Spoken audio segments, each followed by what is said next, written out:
Beauty means quality.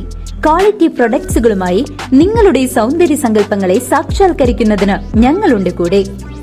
Royal beauty parlour and spa, Chelakkara. തെരുവുനായയുടെ ആക്രമണം, കൂലിത്തൊഴിലാളിക്ക് പരിക്ക്. വടക്കാഞ്ചേരി കുമരനെല്ലൂർ ഒന്നാംകല്ല് കുമ്പാര കോളനി പരിസരത്ത് തെരുവുനായയുടെ ആക്രമണത്തിൽ കൂലിത്തൊഴിലാളിക്ക് പരിക്കേറ്റു. ഇരട്ടക്കുളങ്ങര സ്വദേശി 48 വയസ്സുള്ള സന്തോഷിനാണ് തെരുവുനായയുടെ കടിയേറ്റതിനെ തുടർന്ന് തൃശൂർ മെഡിക്കൽ കോളേജിൽ ചികിത്സയിൽ കഴിയുന്നത്.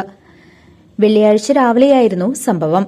സന്തോഷിനെ ആക്രമിക്കുന്നതിനു മുൻപ് ഇതേ തെരുവുനായ താറാവുകളെയും കോഴികളെയും ആക്രമിച്ചിരുന്നതായി നാട്ടുകാർ പറയുന്നു.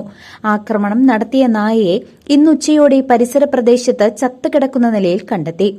തുടർന്ന് വടക്കാഞ്ചേരി വെറ്റിനറി ആശുപത്രി അധികൃതരുടെ നിർദ്ദേശത്തെ തുടർന്ന് വടക്കാഞ്ചേരി നഗരസഭ നായയുടെ ജഡം മണ്ണുത്തി വെറ്റിനറി കോളേജിലെത്തിച്ച് വിഷബാധയുണ്ട് എന്നുൾപ്പെടെയുള്ള പരിശോധനകൾക്ക് വിധേയമാക്കാൻ തീരുമാനിച്ചു.